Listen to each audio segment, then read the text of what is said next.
प्रिय विद्यार्थियों, स्वागत है ਤੁਹਾਡਾ ਪੋਲੀਟੀਕਲ ਸਾਇੰਸ 11ਵੀਂ ਜਮਾਤ ਦਾ ਚੈਪਟਰ ਨਿਆਂ ਦੀ ਧਾਰਨਾ,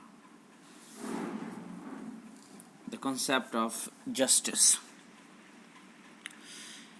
ਇਸ ਵੀਡੀਓ 'ਚ ਅਸੀਂ ਨਿਆਂ ਦੀ ਧਾਰਨਾ ਪੜ੍ਹਾਂਗੇ, ਇਸ ਦਾ ਮੀਨਿੰਗ ਸਪੈਸ਼ਲੀ, ਤੇ ਇਸ ਦੇ ਪ੍ਰਮੁੱਖ ਤੱਤ 'ਤੇ ਵੀ ਥੋੜ੍ਹੀ ਜਿਹੀ ਗੱਲ ਕਰਾਂਗੇ। ਜਸਟਿਸ, ਜਿਸ ਨੂੰ ਕਿ ਪੰਜਾਬੀ ਵਿੱਚ ਨਿਆਂ ਕਿਹਾ ਜਾਂਦਾ ਹੈ, ਇੱਕ ਬਹੁਤ ਹੀ ਮਹੱਤਵਪੂਰਨ ਧਾਰਨਾ ਹੈ। ਨਿਆਂ ਉਨਾ ਹੀ ਪੁਰਾਣਾ ਹੈ ਜਿੰਨਾ ਕਿ ਮਨੁੱਖੀ ਇਤਿਹਾਸ।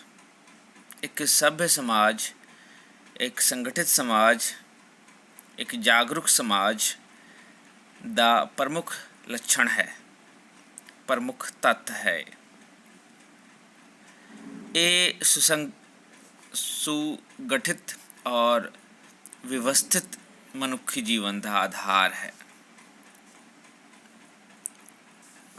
ਅਤੇ ਇਸ ਲਈ ਨਿਆਂ ਜਿਹੜਾ ਹੈ, ਜਿਹੜੇ ਸਮਾਜ ਦੇ ਵਿੱਚ ਰਹਿਣ ਵਾਲੇ ਲੋਕ ਹਨ, ਉਹ ਕਈ ਵਰਗ ਦੇ ਹੋ ਸਕਦੇ ਹਨ। ਉਹਨਾਂ ਦੇ ਆਪਸੀ ਵਿਰੋਧ ਨੂੰ ਇਹ ਇੱਕ ਪਲੇਟਫਾਰਮ ਦਿੰਦਾ ਹੈ, ਔਰ ਉਹ ਆਪਸੀ ਵਿਰੋਧ ਜਾਂ ਆਪਸੀ ਹਿੱਤ ਜਿਹੜੇ ਹੁੰਦੇ ਹਨ, ਉਹਨਾਂ ਵਿੱਚ ਇਹ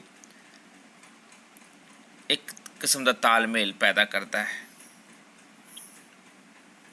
ਸਾਡੇ ਸਮਾਜ ਵਿੱਚ ਰਹਿੰਦੇ ਹੋਏ ਸਾਡੇ ਬਹੁਤ ਸਾਰੇ ਹਿੱਤ ਹੁੰਦੇ ਹਨ, ਸਾਡੇ ਵਿਅਕਤੀਗਤ ਹਿੱਤ ਹੁੰਦੇ ਹਨ, ਸਮਾਜਿਕ ਹਿੱਤ ਹੁੰਦੇ ਹਨ, ਅਤੇ ਇਹਨਾਂ ਵਿੱਚ ਸੰਘਰਸ਼ ਚੱਲਦਾ ਰਹਿੰਦਾ ਹੈ।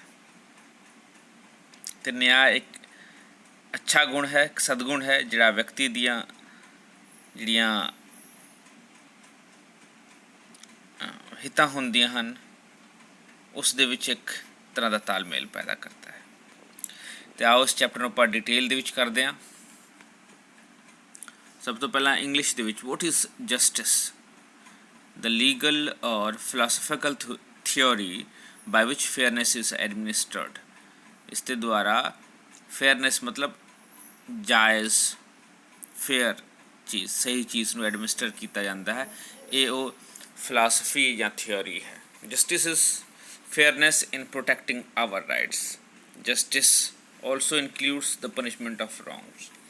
ਜਸਟਿਸ ਦਾ ਮਤਲਬ ਕੀ ਹੈ? ਇਹ ਉਹ ਫੇਅਰਨੈਸ ਹੈ, ਜਾਇਜ਼ ਤਰੀਕਾ ਹੈ ਜਿਸ ਦੇ ਨਾਲ ਰਾਈਟਸ ਸਾਡੇ ਬਚਾਏ ਜਾਂਦੇ ਹਨ। ਅਤੇ justice is also includes the punishment of wrongs. Wrong ਦਾ ਪਨਿਸ਼ਮੈਂਟ ਵੀ ਕਰਨਾ, ਰੋਂਗ ਨੂੰ ਸਜ਼ਾ ਵੀ ਦੇਣਾ। A justice is a judge in appeal court or supreme court. It can be administered, it can be gotten through the courts also. So justice can be distributive, retributive, procedural and restorative. And अगर शब्द ਦੀ ਗੱਲ ਕਰਦੇ ਤਾਂ ਇਹ ਨਾउन ਸ਼ਬਦ ਹੈ, English ਦਾ ਨਾउन ਸ਼ਬਦ ਹੈ, ਜਿਸ ਦਾ ਪੰਜਾਬੀ ਰੂਪਾਂਤਰਨ ਹੈ ਨਿਆਂ। The ideal of fairness, impartiality, ਜਾਇਜ਼ ਔਰ impartial, ਕਿਸੇ ਦਾ ਪੱਖਪਾਤੀ ਨਹੀਂ ਹੋਣਾ ਜਸਟਿਸ ਹੈ, specially with regard to the punishment of wrong doing. ਗਲਤ ਅਤੇ ਪਨਿਸ਼ਮੈਂਟ ਨਾਲ ਖਾਸ ਕਰਕੇ ਇਸ ਦਾ ਸੰਬੰਧ ਹੈ। ਅਤੇ ਆਓ ਹੁਣ ਇਸ ਨੂੰ ਪੰਜਾਬੀ ਦੇ ਵਿੱਚ ਡਿਟੇਲ ਦੇ ਵਿੱਚ ਕਰਦੇ ਹਾਂ। ਨਿਆਂ ਦੀ ਧਾਰਨਾ ਵਿਸ਼ਾਲ ਧਾਰਨਾ ਹੈ। ਸ਼ੁਰੂ ਤੋਂ ਹੀ ਵਿਅਕਤੀ ਨਿਆਂ ਲਈ ਸੰਘਰਸ਼ ਕਰਦਾ ਆ ਰਿਹਾ ਹੈ। ਜੇ ਇਤਿਹਾਸ ਨੂੰ ਅਸੀਂ ਵਿਚਾਰਦੇ ਹਾਂ ਤਾਂ ਪਤਾ ਲੱਗਦਾ ਹੈ ਕਿ ਮਨੁੱਖ ਦੁਆਰਾ ਸੁਤੰਤਰਤਾ ਦੀ ਪ੍ਰਾਪਤੀ ਲਈ ਕੀਤੀ ਗਈ ਜੋ ਸੰਘਰਸ਼ ਸੀ, ਉਹ ਨਿਆਂ ਲਈ ਸੀ। ਜਦੋਂ ਵਿਅਕਤੀ ਉਚਿਤ ਮੰਗ ਕਰਦਾ ਹੈ ਤਾਂ ਅਸਲ ਵਿੱਚ ਨਿਆਂ ਦੀ ਮੰਗ ਹੁੰਦੀ ਹੈ। ਉਚਿਤ ਮੰਗ ਸਮਾਜ ਦੁਆਰਾ ਪ੍ਰਵਾਨਿਤ ਕਦਰਾਂ ਕੀਮਤਾਂ ਦੇ ਅਨੁਸਾਰ ਹੀ ਹੁੰਦੀ ਹੈ, ਔਰ ਹਰ ਕਿਸੇ ਨੂੰ ਉਸਦਾ ਉਚਿਤ ਹੱਕ ਮਿਲਣਾ ਨਿਆਂ ਹੈ। ਅਸੀਂ ਜਿਸ ਸਮਾਜ ਦੇ ਵਿੱਚ ਰਹਿੰਦੇ ਹਾਂ ਅਤੇ ਉਸ ਦੇ ਵਿੱਚ ਅਲੱਗ ਅਲੱਗ ਵਰਗ ਹੁੰਦੇ ਹਨ, ਅਤੇ ਉਹਨਾਂ ਅਲੱਗ ਅਲੱਗ ਵਰਗਾਂ ਦੇ ਵਿੱਚ ਵਿਰੋਧੀ ਹਿੱਤ ਵੀ ਹੁੰਦੇ ਹਨ।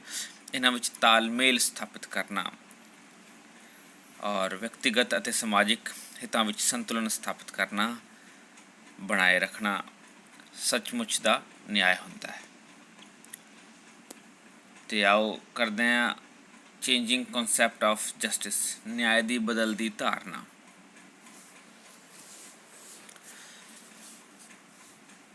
ਨਿਆਂ ਦੀ ਗੱਲ ਕਰਦੇ ਤਾਂ ਇਹ ਬਹੁਤ ਹੀ ਜਟਲ ਵਿਚਾਰਧਾਰਾ ਹੈ ਔਰ ਇਸ ਦਾ ਸੰਬੰਧ ਮਨੁੱਖ ਦੇ ਜ਼ਿੰਦਗੀ ਦੇ ਹਰ ਇੱਕ ਪਹਿਲੂਆਂ ਨਾਲ ਹੈ।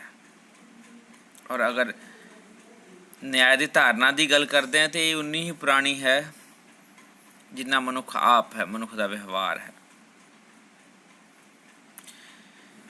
ਅਤੇ ਮਨੁੱਖ ਦਾ ਵਿਵਹਾਰ ਜਿਹੜਾ ਹੈ ਉਹ ਪਰਿਵਰਤਨਸ਼ੀਲ ਹੈ। ਇਸ ਲਈ ਮਨੁੱਖ ਦੀਆਂ ਜਿਹੜੀਆਂ ਵੀ ਸਮਾਜਿਕ ਕਦਰਾਂ ਕੀਮਤਾਂ ਹੁੰਦੀਆਂ ਹਨ ਉਹ ਵੀ ਪਰਿਵਰਤਨਸ਼ੀਲ ਹੁੰਦੀਆਂ ਹਨ। ਇਹ ਬਦਲਾਅ ਸਮੇਂ ਅਤੇ ਪਰਿਸਥਿਤੀਆਂ ਦੇ ਅਨੁਸਾਰ ਹੁੰਦੀਆਂ ਹਨ। ਜ਼ਰੂਰੀ ਨਹੀਂ ਕਿ ਜਿਹੜੀ ਗੱਲ ਅੱਜ ਠੀਕ ਹੈ ਕੱਲ੍ਹ ਵੀ ਉਹ ਠੀਕ ਹੋਵੇਗੀ। ਪੁਰਾਣੇ ਸਮੇਂ ਵਿੱਚ ਬਹੁਪਤੀ ਰੱਖਣਾ ਇੱਕ ਪ੍ਰਚਲਨ ਸੀ, ਪਰ ਅੱਜ ਦੇ ਸਮੇਂ ਵਿੱਚ ਇਸ ਨੂੰ ਠੀਕ ਨਹੀਂ ਮੰਨਿਆ ਜਾ ਸਕਦਾ ਹੈ। ਇਸ ਤੋਂ ਇਹ ਸਾਬਤ ਹੁੰਦਾ ਹੈ ਕਿ ਜੋ ਅੱਜ ਠੀਕ ਹੈ ਕੱਲ੍ਹ ਸ਼ਾਇਦ ਠੀਕ ਨਾ ਰਹੇ, ਜੋ ਅੱਜ ਨਿਆਂਪੂਰਨ ਹੈ ਕੱਲ੍ਹ ਅਨਿਆਂ ਦਾ ਆਧਾਰ ਬਣ ਸਕਦਾ ਹੈ। ਇਸ ਲਈ ਨਿਆਂ ਦੀ ਧਾਰਨਾ ਨੂੰ ਇੱਕ ਬਦਲਦੀ ਧਾਰਨਾ, ਇੱਕ ਡਾਇਨਾਮਿਕ ਧਾਰਨਾ ਮੰਨਿਆ ਜਾਂਦਾ ਹੈ।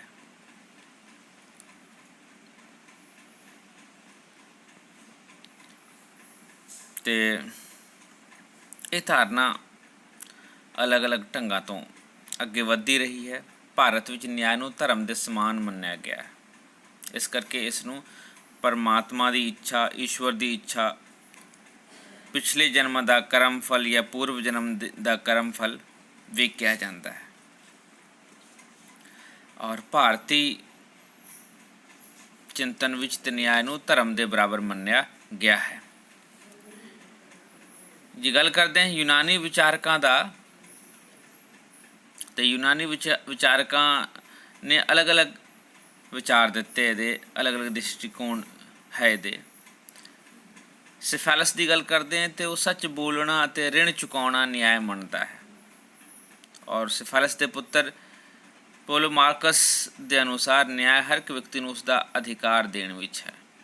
ਜਦਕਿ ਅਗਰ ਥੈਸੀਮੈਚਸ ਦੀ ਗੱਲ ਕਰਦੇ ਹਾਂ ਤਾਂ ਉਸਦੇ ਅਨੁਸਾਰ ਤਾਕਤਵਰ ਦਾ ਹਿੱਤ ਹੀ ਨਿਆਂ ਹੈ, ਨਿਆਂ ਅਧਿਕ ਬਲਵਾਨ ਦਾ ਹਿੱਤ ਹੈ। ਜਦਕਿ ਗੋਲਾਕਾਨ ਜਿਹੜਾ ਹੈ ਉਹ ਕਹਿੰਦੇ ਹਨ ਕਿ ਨਿਆਂ ਕਮਜ਼ੋਰ ਵਿਅਕਤੀਆਂ ਦਾ ਹਿੱਤ ਹੈ ਜਾਂ ਕਮਜ਼ੋਰਾਂ ਦਾ ਹਿੱਤ ਹੈ।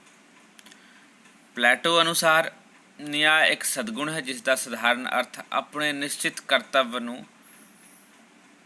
ਕਰਤੱਵਿਆਂ ਦਾ ਉਚਿਤ ਪਾਲਨ ਕਰਨਾ ਅਤੇ ਦੂਜਿਆਂ ਦੇ ਕਾਰਜਾਂ ਵਿੱਚ ਦਖਲ ਨਾ ਦੇਣਾ ਹੈ।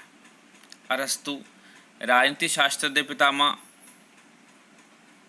ਉਹ ਡਿਸਟ੍ਰੀਬਿਊਟਿਵ ਜਸਟਿਸ, ਵਿਤਰਣਾਤਮਕ ਨਿਆਂ ਨੂੰ ਸਮਰਥਨ ਦਿੰਦੇ ਹਨ।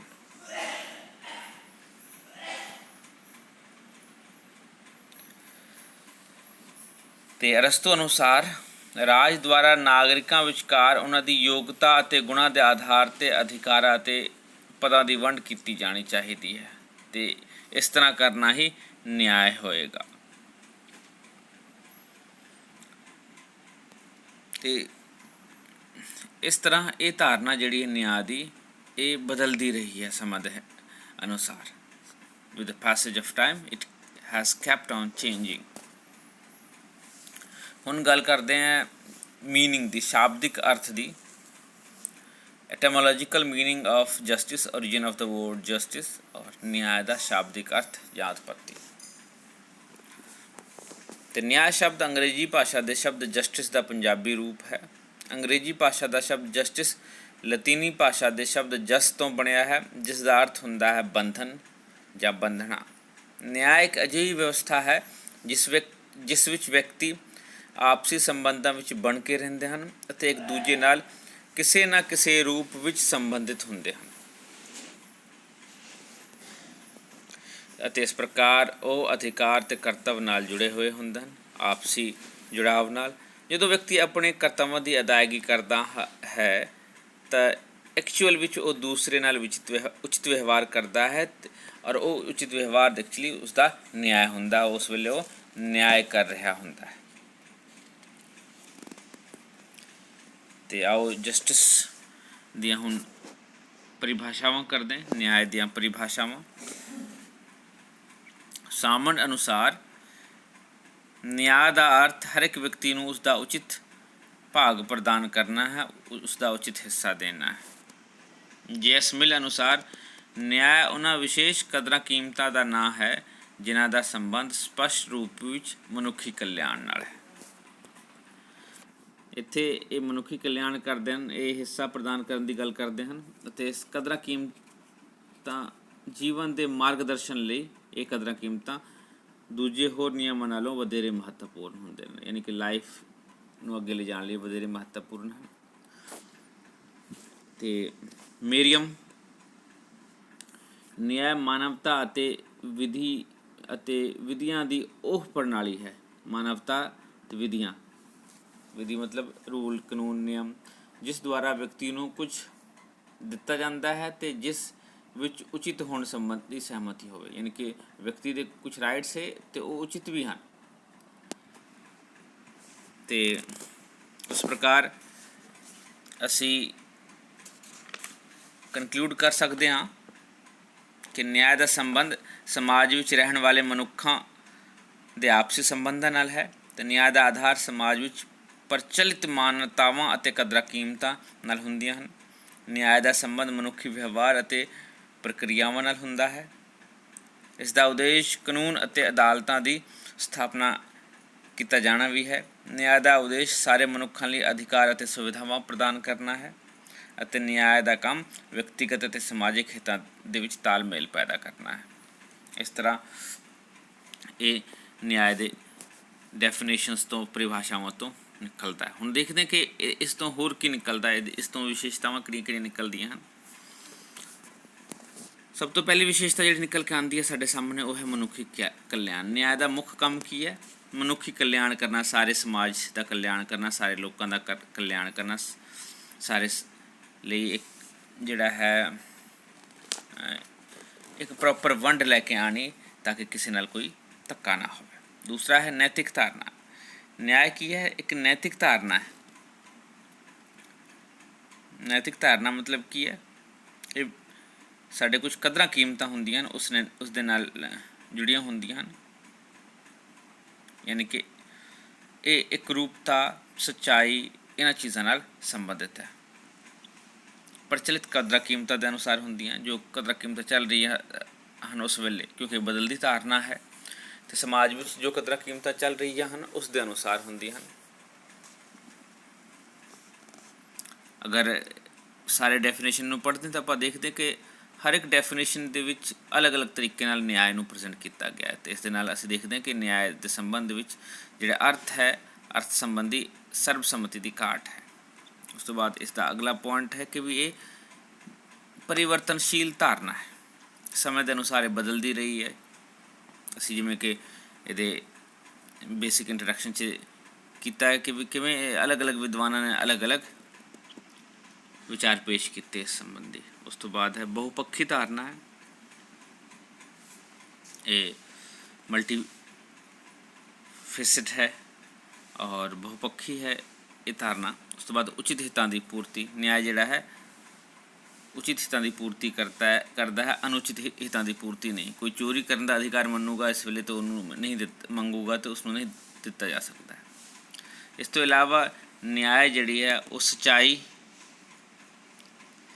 ਅਤੇ ਸੁਤੰਤਰਤਾ ਨਾਲ ਪੂਰੀ ਤਰ੍ਹਾਂ ਸੰਬੰਧਿਤ ਹੈ। ਕਰਤੱਵਾਂ ਦੀ ਪੂਰਤੀ ਕਰਨਾ ਨਿਆਂ ਹੈ। ਜੇ ਕੋਈ ਕਰਤੱਵਾਂ ਦੀ ਪੂਰਤੀ ਨਹੀਂ ਕਰਦਾ ਹੈ ਤਾਂ ਫਿਰ ਉਹ ਅਨਿਆਏ ਕਰ ਰਿਹਾ ਹੁੰਦਾ ਹੈ ਔਰ ਹਰ ਕਿਸੇ ਨੂੰ ਉਸਦਾ ਉਚਿਤ ਹਿੱਸਾ ਦੇਣਾ ਨਿਆਂ ਹੈ।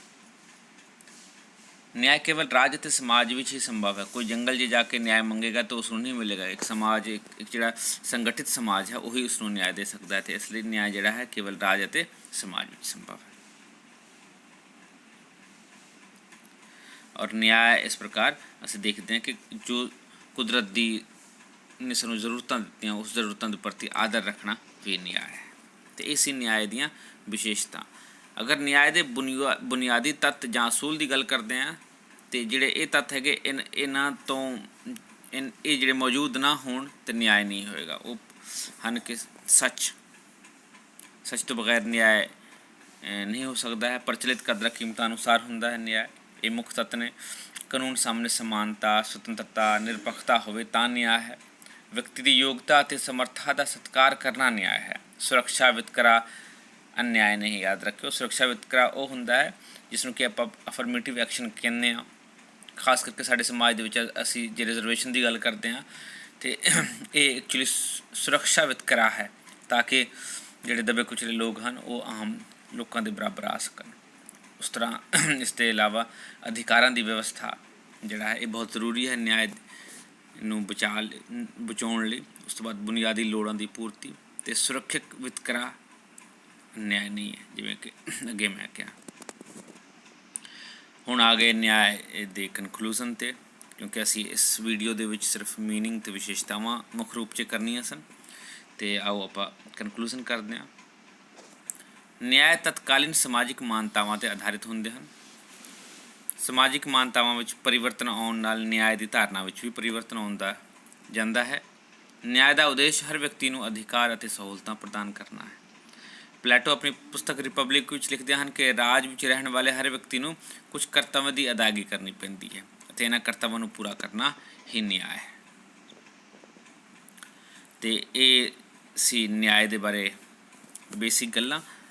ਦੁਬਾਰਾ ਤੋਂ ਮੈਂ ਦੱਸ ਦੇਵਾਂ ਕਿ ਨਿਆਂ ਜਿਹੜਾ ਹੈ ਇਹ ਓਵਰਆਲ ਡਿਵੈਲਪਮੈਂਟ ਲਈ ਮਨੁੱਖ ਦੇ ਲਈ ਬਹੁਤ ਜ਼ਰੂਰੀ ਹੈ, ਔਰ ਇਹ ਇੱਕ ਬਦਲਦੀ ਧਾਰਨਾ ਰਹੀ ਹੈ ਨਿਆਂ। ਔਰ ਨਿਆਂ ਦੇ ਜੋ ਬੁਨਿਆਦੀ ਅਸੂਲ ਹਨ, ਬੁਨਿਆਦੀ ਤੱਤ ਹਨ, ਉਸ ਤੋਂ ਬਗੈਰ ਇਸ ਨੂੰ ਸੋਚਿਆ ਨਹੀਂ ਜਾ ਸਕਦਾ ਹੈ। ਔਰ ਅਤੇ ਮਿਲਦੇ ਹਾਂ ਫਿਰ ਨੈਕਸਟ ਲੈਕਚਰ ਦੇ ਵਿੱਚ। ਉਮੀਦ ਹੈ ਕਿ ਤੁਹਾਨੂੰ ਲੈਕਚਰ ਪਸੰਦ ਆਇਆ ਹੈ। ਇਸ ਦੇ ਵਿੱਚ ਕੁਛ ਟਾਈਪਿੰਗ ਮਿਸਟੇਕਸ ਰਹੀਆਂ, ਉਸ ਦੇ ਲਈ ਮੈਂ ਖਿਮਾ ਚਾਹੁੰਦਾ ਹਾਂ। ਅਤੇ ਉਮੀਦ ਹੈ ਕਿ ਤੁਹਾਨੂੰ ਕਲਾਸ ਪਸੰਦ ਆਈ ਹੈ ਅਤੇ ਇਸ ਦੇ ਬਾਰੇ ਜ਼ਰੂਰ ਫੀਡਬੈਕ ਦਿਓ। ਧੰਨਵਾਦ।